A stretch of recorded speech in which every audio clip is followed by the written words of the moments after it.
नमस्कार, मैं हूं सोनल पोखरना नाहर और आप सभी का स्वागत है स्मार्ट कॉमर्स हब। दोस्तों, टू रिकंसाइल का मतलब होता है टू मैच। अब मेरा जो बैंक अकाउंट है that is the current account of a business. Of course हम लोग यहाँ सिर्फ करंट अकाउंट की बात करेंगे because we are talking about the books of accounts of a particular business. मेरा जो करंट अकाउंट है, मेरे बिजनेस का जो करंट अकाउंट है वो दो जगह मेंटेन होने वाला है। एक मेरे बुक्स ऑफ अकाउंट्स में एज माय बैंक अकाउंट और दूसरा मेरे बैंक के बुक्स ऑफ अकाउंट्स में as a customers account. Technically अगर हम लोग सोचें तो दोनों जगह पर मतलब मेरे बुक्स में एज वेल एज बैंक के बुक्स में मेरे ही अकाउंट का जो बैंक बैलेंस है it must match with each other. Her period के एंड में वो मैच एक्चुअली होना चाहिए, बट प्रैक्टिकली ऐसा नहीं हो पाता। ये जो रीजन ऑफ डिफरेंसेस है इन्हें फाइंड आउट करने के लिए और इन्हें सॉल्व करने के लिए जो स्टेटमेंट बनाया जाता है that statement is called as bank reconciliation statement. That is a statement which indicates the reasons of difference between balance as per cash book and balance as per passbook. So let's see the text. A businessman maintains a cash book with bank column in his ledger wherein he records all banking transaction. Of course subsidiary book में हम लोगों ने 2 column cash book देखा था, तो वहां पर जो बैंक कॉलम होता है इट रिप्रेजेंट्स करंट अकाउंट। तो बिजनेसमैन अपने सारे बैंकिंग ट्रांजैक्शन उस बैंक कॉलम में रिकॉर्ड करने वाला है। The bank column in his cash book represents bank current account. Bank being the other party records these transactions in their ledger known as passbook.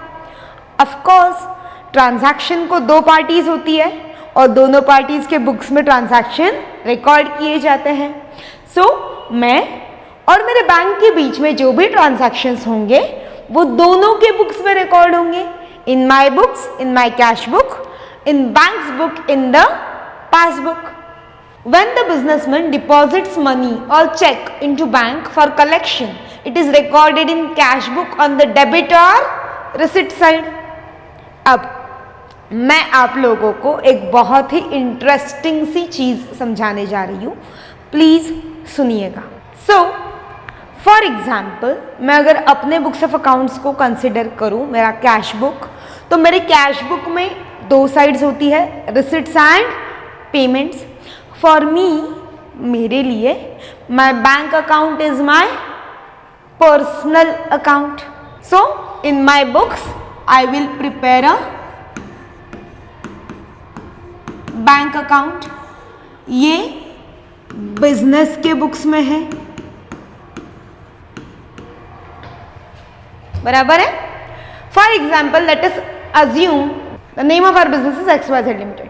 तो अब हुआ क्या, जो बिजनेस XYZ लिमिटेड जो है उसके बुक्स ऑफ अकाउंट्स में मैंने एक बैंक अकाउंट बनाया और बैंक के बुक्स ऑफ अकाउंट्स में मैंने XYZ का अकाउंट बनाया। बैंक के बुक्स ऑफ अकाउंट्स में मैंने XYZ का अकाउंट बनाया। अब समझने की कोशिश कीजिए।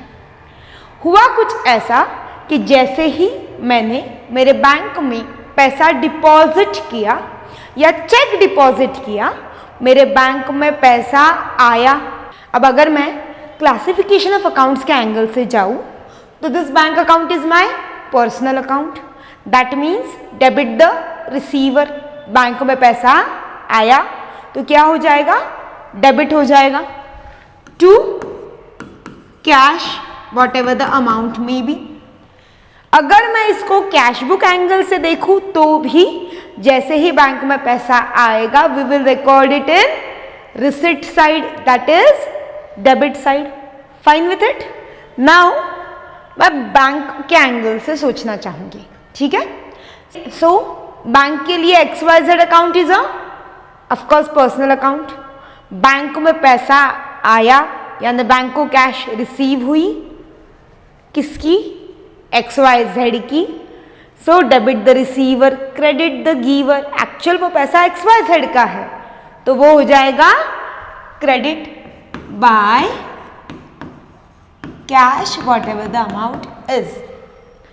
ये मैंने आपको सिर्फ इसलिए बताया, इसलिए दिखाया कि मैं ये कॉन्सेप्ट क्लियर करवाना चाहती थी कि आपके बुक्स ऑफ अकाउंट्स में जो चीज़ें डेबिट होंगी वो पासबुक में क्रेडिट होगी, आपके कैश बुक में जो चीज़ें डेबिट होंगी वो पासबुक में क्रेडिट होगी, और आपकी कैश बुक में जो चीज़ें क्रेडिट होंगी वो पासबुक में डेबिट होगी। So you have to be very careful while making bank reconciliation statement. Fair? Moving further. अब हमने देखा कि कैश बुक में जो डेबिट होगा वो पासबुक में क्रेडिट होगा, कैश बुक में जो क्रेडिट होगा वो पासबुक में डेबिट होगा।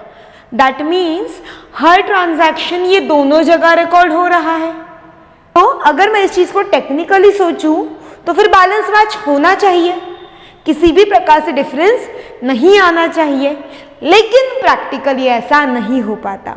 देयर आर सम रीजंस जिनकी वजह से मेरे कैश बुक के बैलेंस में और पासबुक के बैलेंस में डिफरेंस आता है, और ये जो डिफरेंस आता है इस डिफरेंस को रिकंसाइल करने के लिए, इस डिफरेंस को ढूंढने और समझने के लिए बैंक हमें टाइम टू टाइम पासबुक या बैंक स्टेटमेंट इशू करती है, जिसे हम हमारे कैश बुक के साथ कंपेयर करते हैं और एक स्टेटमेंट बनाते हैं जो हमारे डिफरेंस के रीजंस को दर्शाता है।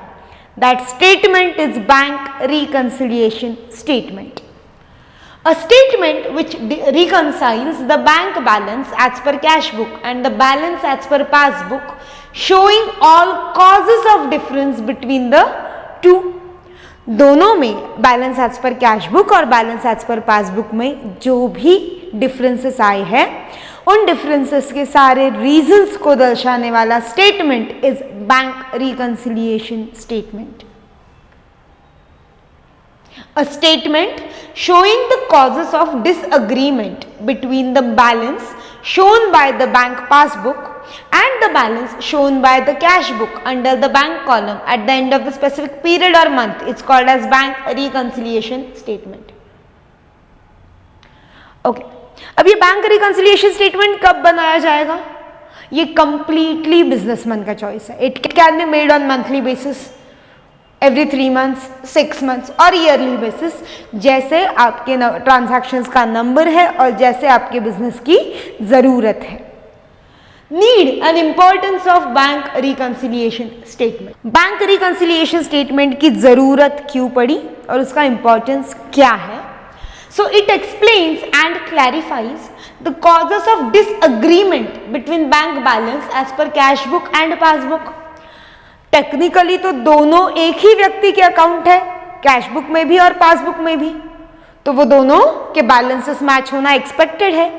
लेकिन अगर डिफरेंस है तो क्यों है, इस सवाल का जवाब देने का काम बैंक रिकंसिलिएशन स्टेटमेंट करता है। It helps in detecting errors and omission made in passbook and cash book. अगर पासबुक में कुछ गलती हुई है या कोई ट्रांजैक्शंस रिकॉर्ड नहीं हुए हैं तो उन्हें डिटेक्ट करने के लिए, उन्हें ढूंढने के लिए बैंक रिकंसिलिएशन स्टेटमेंट मदद करता है। It reduces the chance of fraud by the staff dealing in cash. Of course अगर time to time bank reconciliation statement बनाया जा रहा है, दैट मीन्स कैश बुक और पासबुक को एक दूसरे के साथ टैली किया जा रहा है, तो ऑटोमेटिकली फ्रॉड डिटेक्ट करने में भी आसानी होगी और फ्रॉड होगा भी नहीं। It will create a check on the person जो कैश को संभाल रहा है, कैश में डील कर रहा है। It helps to check whether the bank makes proper entries for banking transaction. Of course जब मैं बैंक रिकंसिलिएशन स्टेटमेंट बनाऊंगी तो मैं कैश बुक और पासबुक को एक दूसरे के साथ मैच करने वाली हूँ, तो ऑटोमेटिकली मुझे ये समझ में आएगा कि क्या बैंक मेरे अकाउंट में सारे ट्रांजैक्शन की ट्रू एंड फेयर सही एंट्रीज कर रही है या नहीं।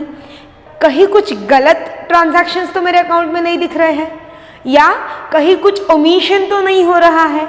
इन सारी चीज़ों को चेक करने में बैंक रिकंसिलिएशन स्टेटमेंट मदद करेगा। It helps to have a moral check on the staff of business organisation to keep cash book up to date. अगर मैं टाइम टू टाइम बेसिस पर बैंक रिकंसिलिएशन बना रही हूँ एज अ ओनर, तो जो स्टाफ मेरा कैश बुक हैंडल कर रहा है उस पर एक मॉरल चेक आ जाएगा कि यस, आफ्टर अ मंथ और a specific period bank reconciliation बनने वाला है, तो ऑटोमेटिकली वो मेरे कैश बुक को भी अप टू डेट मेंटेन करेंगे। It is an important mechanism of internal check and gives information of cash inflow and outflow. Businessman time to time अपने बिजनेस में कुछ इंटरनल चेक्स लगाता है, कुछ ऐसी एक्टिविटीज़ करता है जिसकी वजह से वो अपने स्टाफ की इफ़िशियंसी और ईमानदारी को चेक कर सके। तो बैंक रिकंसिलिएशन स्टेटमेंट एक बहुत इंपॉर्टेंट इंटरनल चेक है जो हमारे बैंकिंग ट्रांजैक्शन, बैंक में आए हुए कैश इनफ्लो और आउटफ्लो दोनों को कंट्रोल और मैनेज करने वाला है। अगर आपको ये वीडियोस पसंद आ रहे हैं तो do like, share and subscribe. जल्दी वापस आऊंगी कुछ और इंटरेस्टिंग वीडियोस के साथ। तब तक के लिए थैंक यू सो मच।